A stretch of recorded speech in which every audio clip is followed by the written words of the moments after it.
History has given us some interesting moments. It's also been filled with many bizarre stories that have baffled even the world's best researchers. Most of these stories have remained unsolved, but some do eventually end up getting cracked. One recent story that made the news was that of Ryle Gordon and his stepfather Chris Trumbich.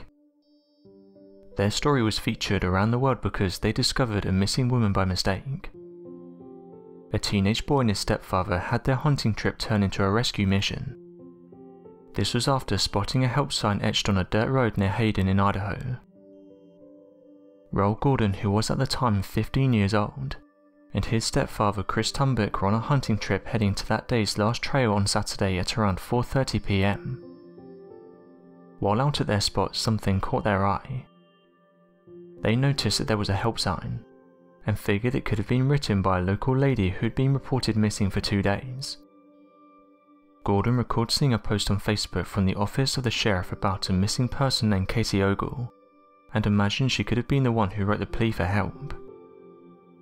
The girl was reported missing on the 1st of November, with several medical alert systems and the authorities saying that everyone should keep an eye out for her, and that if they see anything to alert them as soon as possible. The two gathered more search and rescue teams from the police station, and several other counties joined in the search. The team searched the area from Thursday, and set up a command post approximately 4 miles from where the help sign had been seen. Gordon and his stepfather found the teenage girl after walking slightly further up the trail, and immediately went down to alert the rescue team at the command center. Gordon said that the ambulance had followed them up there. They said that they could hear someone speaking quietly. Thinking it could have been the girl, one of the members shouted hello to the individual, and she responded by saying help. The members found her beside a small fire that was next to a tree. The teenage girl was not far from Gordon and his stepfather's cabin. According to Gordon's report, they found a can of nuts that was open, some used matches and their missing sleeping bag which Ogle was sleeping in. Reports from the sheriff later reported that Ogle went into hospital and was under medication, and was getting on well. The stepfather said that he was happy that he found the girl and that she's doing better, with the police station saying the following: "She appears to be in relatively good condition, and is being cared for by medical personnel on the scene." Another interesting story that's baffled researchers is who was the man in the iron mask. One of France's greatest mysteries is that of the man in the iron mask. For over 350 years it's not known who this mysterious figure is. However, Paul Sonio has claimed that he's figured out the mystery. During the reign of King Louis XIV, a mystery man spent his time in various jails across France. No one knew who this individual was, or why he was even in jail in the first place. This has caused many books to be written about the figure, and the story even inspired a movie. Theories were put forward if the person even existed. However, researchers have said that this person was very much real. After countless hours of research, a number of different individuals were put forward to try and put an end to the mystery. However, none of these added up. Paul Sonio then decided to take a look at the case, and thinks that he was able to unravel the mystery of the individual.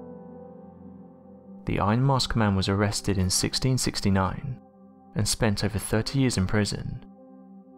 This was until his passing in 1703.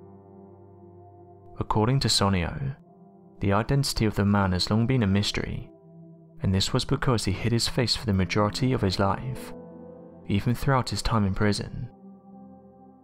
According to Sonio, the man in the iron mask was Eustache Dugas. One mystery that remains though is why he was behind bars in the first place. He turned out to be the valet for France's principal minister. It's reported that he got into a heated argument over stolen money, saying that some of it had been taken from the Queen of England. This angered people around him as he was soon arrested, and told that if he spoke to anyone about this, his life would come to an end. There is still some confusion over who this individual is, and what they wore on their face. Some researchers have said that he didn't even wear iron, but instead actually wore leather or velvet. One theory that has some support is that the man behind the mask was the brother of King Louis XIV. Regardless, most researchers are of the opinion that the man behind the mask is still unknown. The last story in this video is who is Cyber Anakin. Many of you may not have heard of this individual. They go by the name of Cyber Anakin, and those who have researched them have said they're an unidentified teenage hacker. They made the news in 2016, as they breached several Russian databases to avenge the shoot-down of the Malaysian airline flight that occurred in the year of 2014. The teenager who calls himself Cyber Anakin is a reference to the Star Wars character of the same name. In February 2016, he claimed on a post on Reddit that he was responsible for hacking many Russian databases, among them the Moscow Institute of Physics and Technology, and purportedly later on the leaked databases of various Russian government websites. In March 2016, Cyber Anakin hacked the databases of KMRU, an email and news portal in Russia, and also a gaming company in Russia called the Ryle Networks, which were confirmed to be legitimate by Troy Hunt, a researcher of computer security who maintains the Have I Been Pwned website, which offers a service that checks if its users are victims of data breaches. According to Hunt, after his independent analysis of the data, there are 1.5 million victims. Apart from emails and passwords that were encrypted, the database that was hacked reveals login secret questions and answers in plain text, implying that anyone who has access to the data can hack onto the email addresses of any victim and pretend to be them. The database is also said to contain birth dates, other email addresses and geological locations of the victims. KMRU refused to respond to emails that requested them to comment on the attacks. The Ryle Networks database is also said to contain the same data: date of births, usernames and full names, gender and email addresses. They also declined to respond to emails requesting them to make comments on the attacks. Cyber Anakin said in subsequent interviews with Vice Media Motherboard, an online news outlet, that he hacked the Russian databases to get even with the Russians for causing the crash of the Malaysian airline flight, and mocked them for not being able to defend themselves against cyber attacks. It's widely believed that the crash was caused by missiles shot by rebels who were pro-Russian, or maybe even the Russian soldiers. Anakin also said in his frustrations that Russia began the space age a long time ago by the missions of Sputnik and Vostok, saying that the Russians deceive people, and as a result do not deserve the achievements of 2 space missions, which were done by the Soviet Union in the 1950s and 1960s by the Russian Federation's predecessor state. He said that if time travel was real, he would love to go back in time and undo the achievements. As part of an Olympic truce, he purportedly suspended his Russian hacking attacks during the Summer Olympics of 2016. After the Kim Jong-nam assassination, Cyber Anakin took advantage of a small fault in the propaganda website of North Korea, which was linked in terror to a Twitter account that did not exist.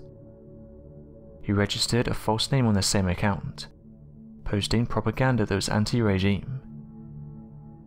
He accessed many TV boxes that were exposed, as he was protesting Article 13 of the Directive on Copyright in the Digital Market, which brought many controversies that would be a threat to the freedom of expression on the web. Those against were saying that the rules were not clear, and that individuals that covered music or drew images that they didn't own, or even featured images on their channel they didn't own, could come under fire. Team YouTube said the following about the new law. Article 17, formerly Article 13, is a part of the Copyright Directive that passed in the European Union earlier this year, and it's one part of a proposed EU copyright legislation created with the intent to better protect creativity and find effective ways for copyright holders to protect their content online. However, it's just been announced that the United Kingdom has binned this law and will no longer be going forward with it. However, it certainly shows the many websites out there with loopholes, exposing their users to cybercrimes, making them easy targets for hackers who attack with or without a cause. So what do you make of these interesting cases? Be sure to let us know your thoughts in the comment section below, and help us by growing this community while working to solve these unexplained mysteries. Thank you for watching, and don't forget to subscribe for more videos.